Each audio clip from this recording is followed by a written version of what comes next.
apologize I can't dance like Jen, but I do have a really amazing story to share with you all this morning. We have Brad Watt from Colgate-Palmolive. He's the Chief Learning Officer there. He's going to be joining us on stage in a second. But before he comes out, I just wanted to give you a quick rundown on why we invited Brad. Why is Brad the one right after Dave on the main stage?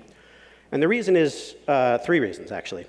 Number one, Dave talks about a future that's based on skills, and I think Brad has one of the clearest, simplest, getting started with skills stories I've seen in a long time. And he did it without a lot of fuss, without a lot of technology. It's just a good, really easy, simple story to drop some breadcrumbs for you all to follow. The second thing is Brad has, and his team have done what I call just the fundamentals of L&D, really creatively using some novel technology. What I see in their story, and you'll see this very soon, is they've used Degreed in a variety of different ways as their needs have evolved. And the third thing, crucially, is I see the most direct, straight line between what Brad's team has done in learning and what their CEO expects in terms of driving revenue growth that I've ever seen in my life. So without any more ado, please welcome Brad Watt, Chief Learning Officer of Colgate-Palmolive.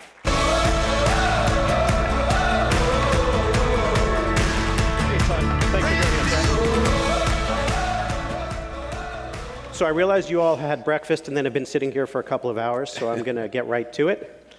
Brad, can you tell us a little bit about your route to CLO and also a little bit about the learning strategy at Colgate-Palmolive? Yes, of course. So I think I haven't had kind of a normal path to the job that I'm in today, but I've got to tell you, this is one of the best jobs that I've had in my 34-year career at Colgate. I actually started as a management trainee, working in the commercial space, and then moved into sales, into marketing, back into sales, back into marketing, moved overseas to the US. As you can hear, the accent is from South Africa. Moved to the US in sales, actually first, and then into marketing, brand management. And then from there, actually went overseas, marketing director of East Africa, general manager in Singapore, marketing director of Russia, a big subsidiary for us at the time, and then into global marketing. And it was in global marketing that we really started with the first transformational phases as, consumers became more digital and as the world started to really, sort of get comfortable with e-commerce. And we did a full capability relaunch, was phase one of our marketing transformation. From there, they gave me this job, right? And what I'm really responsible for now is making sure that people have the right skills, to really be able to perform today and into the future. So that's kind of the route that I took to be able to get here. Very much a business-oriented or business-focused route. And I've been in this job for now about 5 years. Okay. Can you tell us a little bit about the learning strategy at Colgate too, Brad? Yes, of course. It starts off with a purpose statement, really, that we put together, which is how do we make people the best that they can be, both today and, into the future, and individually and collectively, to really realize the future that they're all destined toward. And it's based on 6 pillars. It's very simple. It starts with the business. It's business focused. At the end of the day, we're all in business to be able to drive competitive advantage. And it's the people that do that, right? So the second pillar is people centricity, making sure that we understand the people, the skills that they need to be able to do the jobs that they're put into, right, or that they aspire toward. And then the third pillar is really about creating a modern and responsive infrastructure, and that's where really I think Degreed plays a big part. And we need to do this at scale. We're in 200 plus countries around the world. We have more than 34,000 employees out there. So we need to do this at scale, and we need to do it at speed. And then the fifth pillar is really about making sure that we're doing it in context of work, and it's in the flow of work. Because ultimately that's how, the right skills put to the right task is what builds the capability over time. And then the last strategy is really measurement. And measurement stretches across all of the other 5. It's about understanding the business and where the business needs to go. It's about really using metrics to understand the skills that people have and the skills that they need. It's evaluating our programs that we put out there so that we're actually making sure that we're getting the efficacy from that. And ultimately, it is about measuring the behavior change that we intend to be able to drive and the engagement of our employees to the company, right? So that's essentially the strategy. It's 6 pillars and very simple. Just quick show of hands. Does everybody relate to that?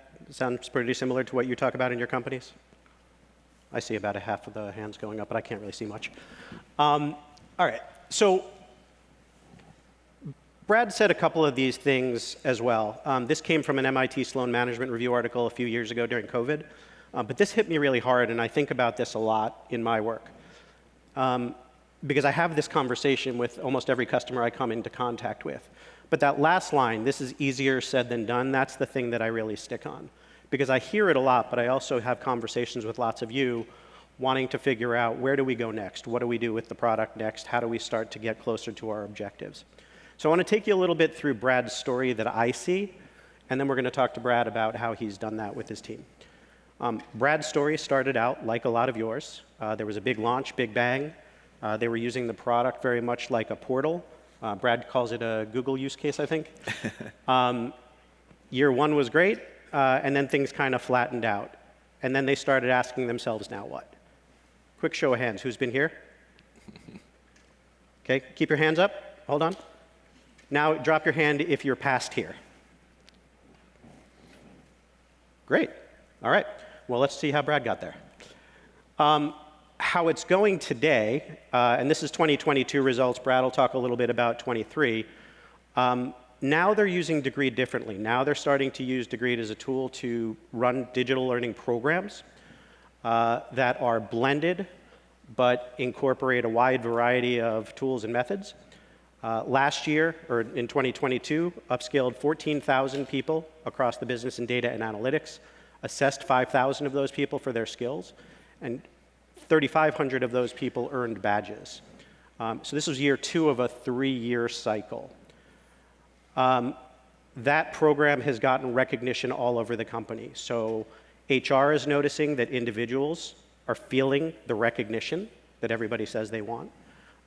She goes on to say that people are sharing these things on LinkedIn, so it's helping to build the employer brand. Great, right? Alignment with the HR agenda.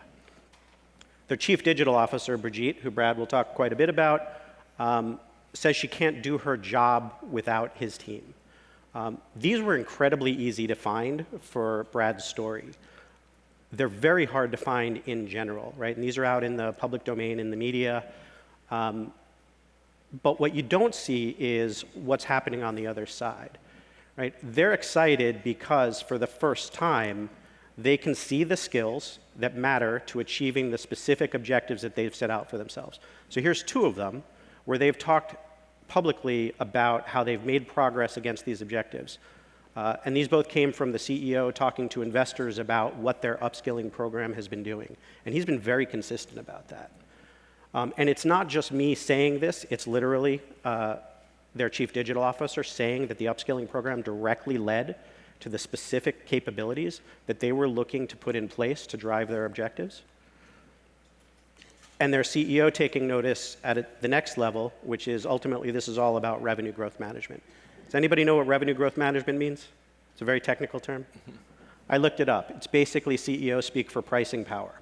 So the moral of the story is we can all thank Brad for paying more for our toothpaste last year. Not so sure about that. So maybe, Brad, you can tell everybody how you got there. How have you linked learning to your business as things have changed over the years? So I think, a couple of things. The world that we live in today is, as we all know, and we've heard this from so many people, it's changing incredibly fast, right? So it's the scale and it's the speed at which things are changing. And I think any organization needs to really adapt to that landscape, right? And has to do it very, very quickly. So, it starts with really having a seat at the table, being connected to the business, making sure that we understand the HR agenda, and then really, kind of the role that we play is to make sure that we're really myopically focused on the things that are going to make a difference, and being able to get people equipped with the learning that they need and the sort of the development that they need to be able to really make an impact in an organization.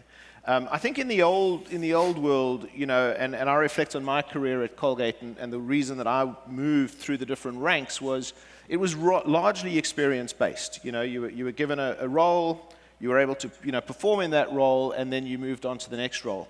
In the world that we're living in today, though, a lot of those new skills, I mean, we just had a speaker this morning talk about generative AI. How many people in our organizations have had experience in generative AI? like zero, right? It's new, it's on the frontier. And we all know it's going to have a massive, massive impact as we start, into 2024 and into 2025.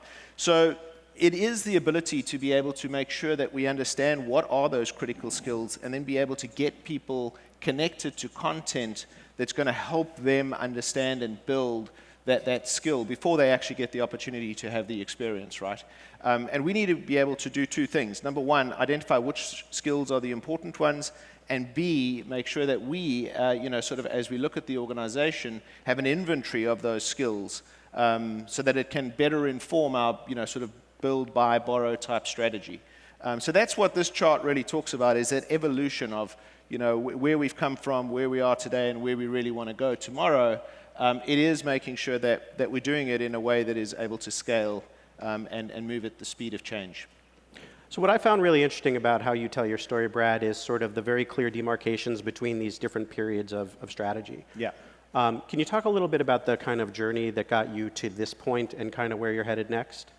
Yeah, sure. So I think, the next chart actually probably illustrates that the best. And it's just an example, right? With we look at our digital plan. It started off with the Colgate 2025 strategic plan, which was obviously developed a couple of years ago in 2020. And what we did in that plan is we did two things. We identified where the growth catalysts were going to come from, but more importantly, what are the enablers that we needed to build capability in so that we could become future ready, right? And one of those enablers was obviously digital commerce and the like. And what you're seeing on the screen right now essentially is an illustration of that journey. So it started with the identification of the areas that we wanted to build capability in. We call them the big five at Colgate, right? And one of them is digital and digital commerce. This is the digital and digital commerce journey. Step number one was really to take a look at the market, right? The industry, where we compete. And we partnered with a consulting company to understand where Colgate was in context of where we needed to be. So the first chart is really it's done by a consultant company based in Boston. Guess who that is? And what it did is it gave us an understanding of where Colgate was in relative terms to our competition and also to best in class. So it identified four big stages of maturity, and we landed in one of those stages with ambition to move to the next stage, right? If you click to the next chart, Todd, this is kind of double clicks into that second phase, and I think this is really the important part, right? Once we understood where we were and where we wanted to go, we identified two big strategic areas that we needed to get better in. One was how we transact in a digital world, digital commerce, and the other one was how we market and reach consumers in an increasingly digital world. So how do we become more personalized in the messages that we put out there, right?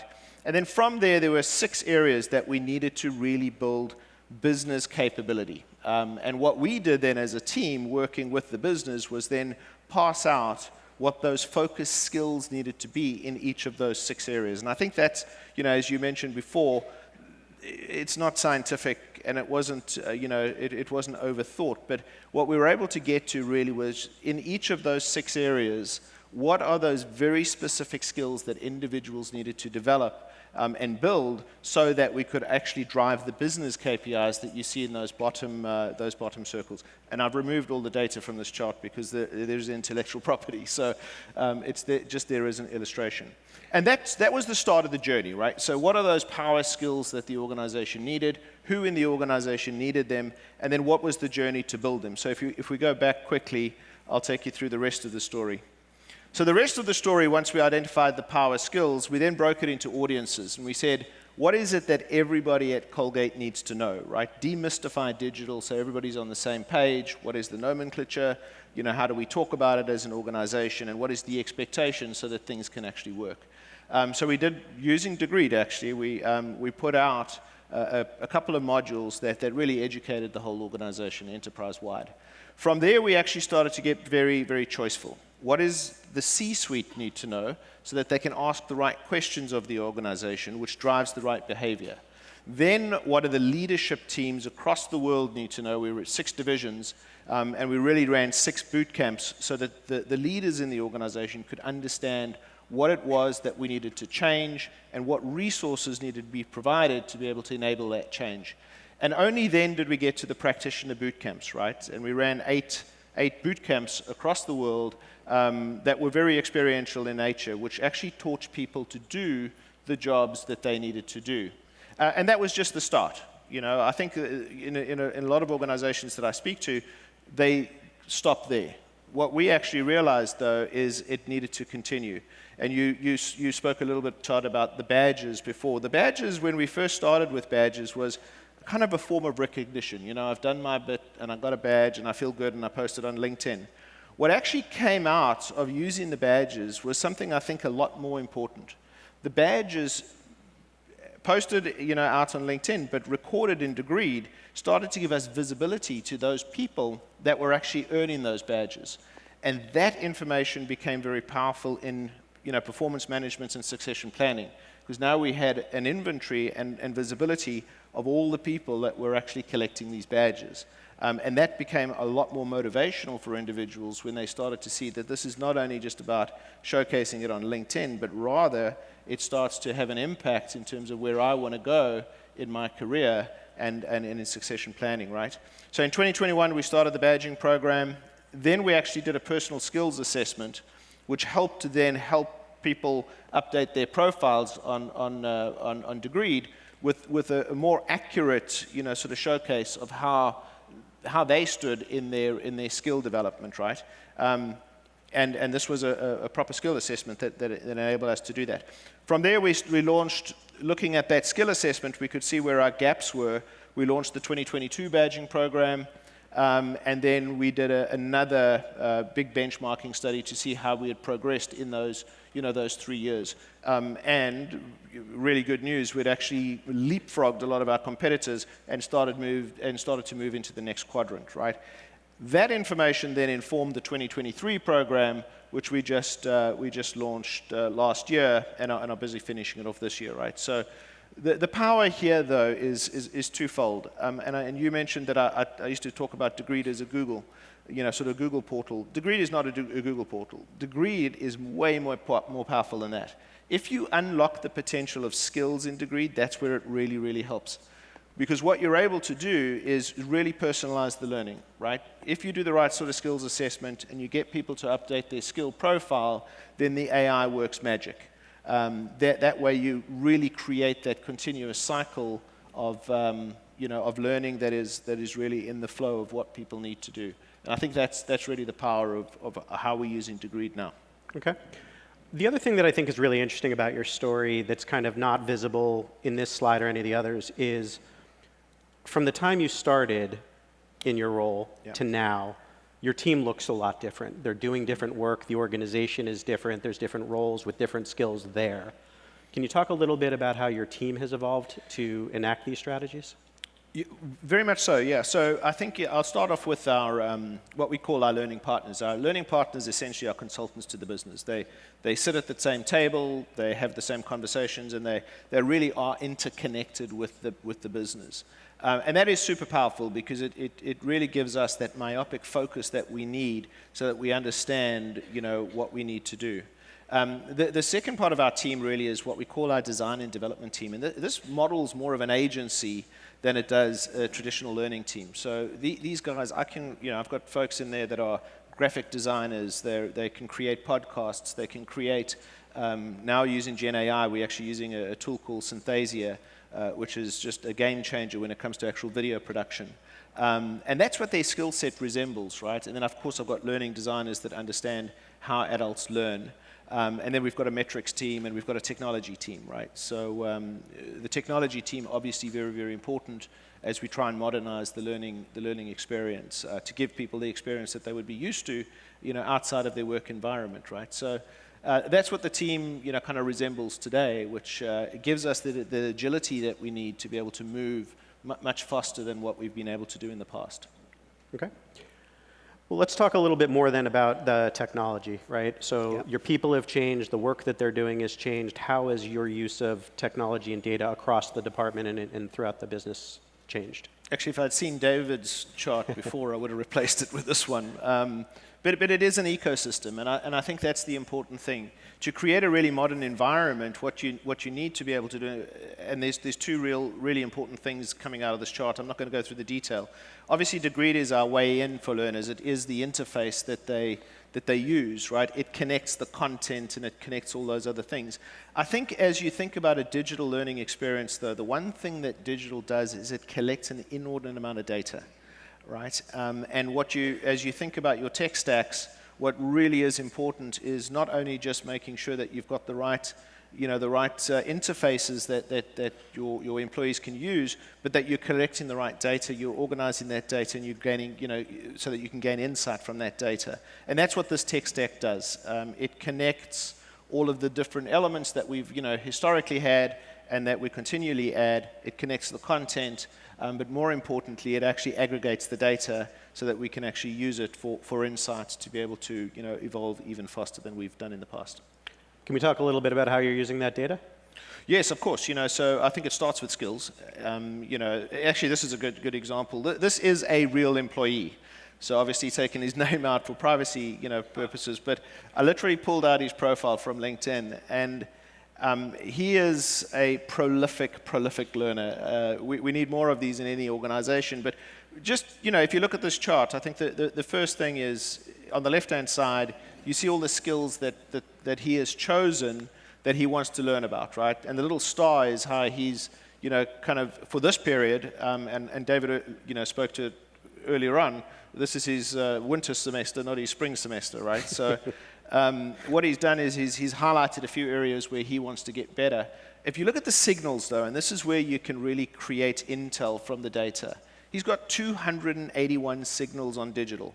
That means he's either got experience, he's done some learning in it, he's done an assessment on it, and in fact, I've forgotten what the fourth signal is, but there's 4 signals in there, right?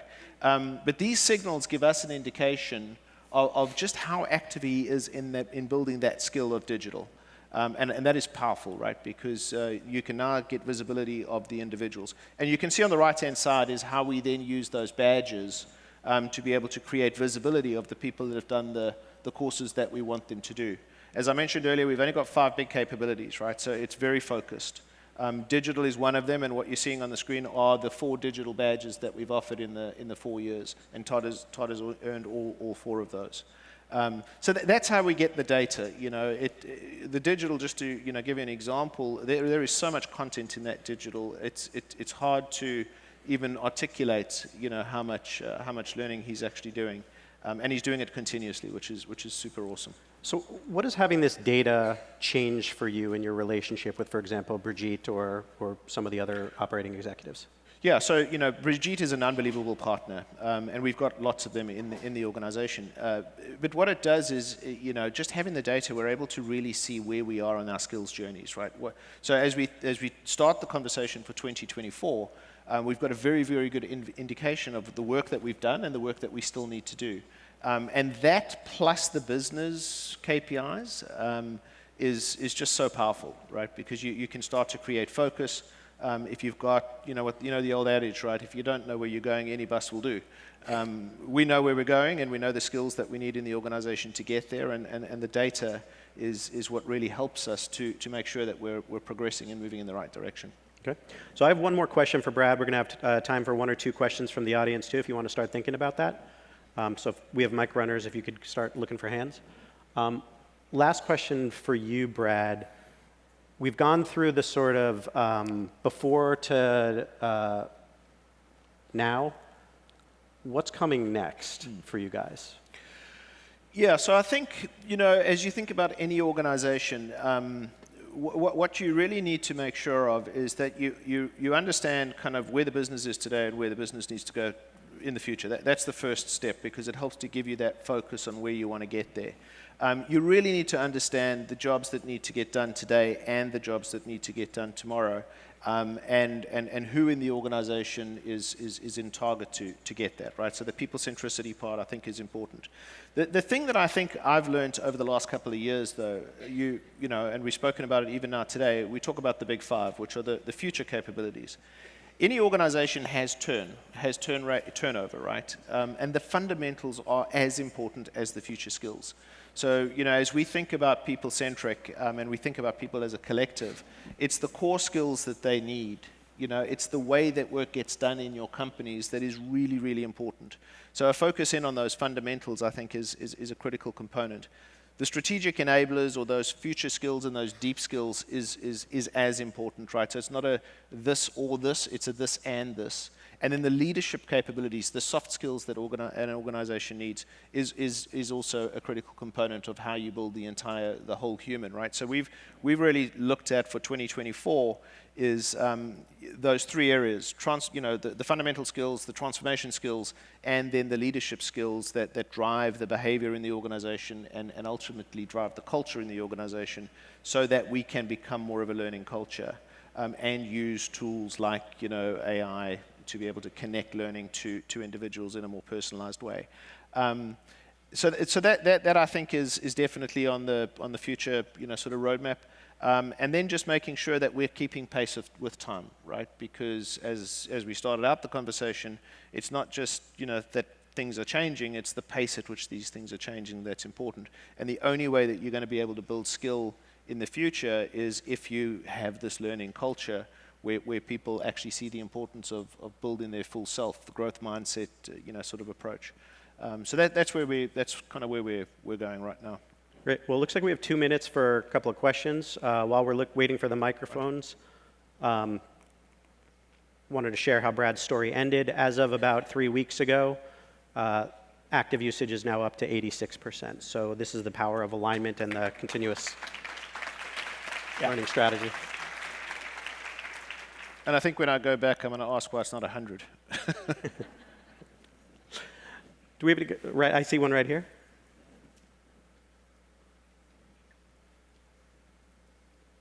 Hi, Bethany. I'm at HP. I'm curious how you're so with skills becoming more important and everyone learning when you're at a company, how are you backwards integrating that with using skills and looking at skills when it comes to hiring and getting people into your organization? Yeah, no, very, very good. So I work very closely with the talent acquisition partner at Colgate. And, I think just having the data is the starting point, right? Understanding the skills that you need, understanding the skills that you've got, then helps to inform what we call the buy strategy, right, which is the talent acquisition part of it. So that we're, once again, we're bringing in the right skills into the organization. And we've been doing a lot of hiring over the last couple of years. But we're very focused on the types of skills that we need to actually bring in. And then those people, Brigitte King, by the way, is one of those that we actually went out and acquired for her digital prowess. She actually helps to then educate the organization as well, right? So it 100% is, sort of hand in hand with talent acquisition. And having that skills profile, I think, is the starting point. Great. Well, we're at time, so I want to thank Brad. I want to thank you all for spending your morning with us. We're going to head out to a break right now. You can check your app for the sessions coming up later on. Thanks, everybody, for your time this morning. Hopefully this afternoon will be just as energizing. Thanks, Todd. Very much. Thank you.